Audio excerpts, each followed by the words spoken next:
post-effort. Quoi manger après avoir fait du sport? Je vous laisse avec la vidéo, c'est parti! Donc pour cette vidéo, nous allons répondre à 4 questions. La première question, pourquoi une collation post-effort? Alors, 2 raisons essentielles. Reconstruire le muscle et ainsi, pour la deuxième raison, prévenir du risque de blessure. Une reconstruction optimale et une récupération optimale éviteront les blessures, en tout cas les blessures les plus fréquentes. Deuxième question, c'est pour qui la collation post-effort? Eh bien la réponse est simple, c'est pour tout le monde. Que vous soyez en perte de poids, que vous soyez en prise de masse, que vous soyez en période d'affûtage, que vous soyez, peu importe, que vous soyez un homme, une femme, peu importe, la réponse et la collation post-effort est pour tout le monde. Tout le monde a besoin de réparer son muscle, tout le monde a besoin de prévenir du risque de blessure, tout le monde a besoin d'être en bonne santé finalement et de bien récupérer après l'effort. Donc on oublie cette croyance que je suis en perte de poids, je fais du sport, faut surtout pas que je mange après, je vais tout reprendre. C'est juste une croyance et pas du tout la vérité. Donc on oublie cette croyance qui peut avoir la peau dure, mais on l'oublie. Quand dois-je consommer cette collation post-effort?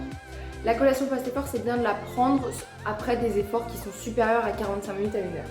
Idéalement, cette collation post-effort sera consommée dans les 30 minutes qui suivent la fin de l'effort. C'est à ce moment-là que l'assimilation est la meilleure. On est dans ce qu'on appelle la fenêtre anabolique. C'est cette fenêtre-là qui est vraiment la meilleure pour l'absorption. Maintenant, si vous n'avez pas la possibilité de faire dans cette petite fenêtre de tir, évidemment, si c'est après, c'est pas grave. L'idéal reste quand même dans les 4 heures qui suivent. Normalement, on arrive à manger dans les 4 heures qui suivent. Limite, parfois, c'est un repas, donc voilà. Donc, maintenant qu'on a vu où, quand, quoi, tout ça, ce serait quand même bien de voir, non justement, on n'a pas vu le quoi, ce serait bien de voir qu'est-ce qu'on mange pour cette collation post-effort. Donc qu'est-ce qu'on mange? Alors, dans la collation, c'est important de retrouver des glucides simples. Donc là, pour le coup, on parle beaucoup d'IG dans toutes mes vidéos. Là, pour le coup, c'est bien d'avoir un IG haut. Donc je vais vous donner des exemples juste après. Et des protéines pour reconstruire le muscle. Et évidemment, on n'oublie pas l'hydratation. Du côté des glucides, donc les glucides simples, c'est bien de prendre, parfois à la fin des courses, vous avez des bonbons type Haribo, ça c'est bien, c'est du glucide simple, c'est du sucre quasiment à l'état pur. Vous pouvez prendre après du sucre blanc, sachant que c'est bien de prendre avec un yaourt pour les protéines, avec un fromage blanc pour les protéines, à savoir que les protéines de lait sont celles qui sont dans le mieux assimilées par l'organisme.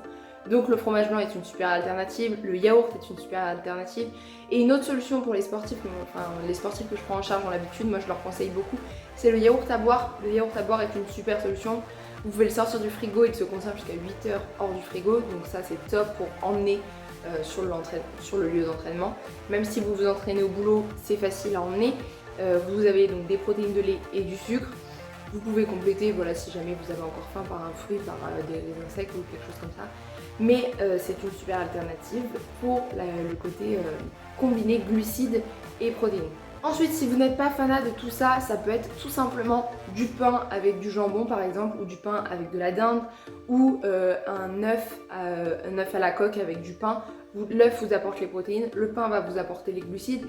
Pensez à prendre un pain blanc, là pour le coup, parce qu'on cherche un IG haut, là pour le coup on en a besoin. Et moi, la recette que je conseille à tous les sportifs que je prends en charge et que j'utilise moi-même et que je recommande à 100%, c'est la meringue. La meringue, c'est l'idéal en post-effort. Vous avez le blanc d'œuf qui sont des protéines de très haute qualité et vous avez le sucre qui est du sucre blanc, donc du sucre à IG haut. Vous assemblez ces deux-là, vous avez de la meringue et c'est l'idéal en post-effort. Vous n'avez pas de matière grasse, très peu. En plus, vous n'avez plus de jaune d'œuf, donc vous avez vraiment très peu de matière grasse. Sur la collation post-effort, on évite d'apporter de la matière grasse. La matière grasse, on va la consommer plutôt à distance de l'effort.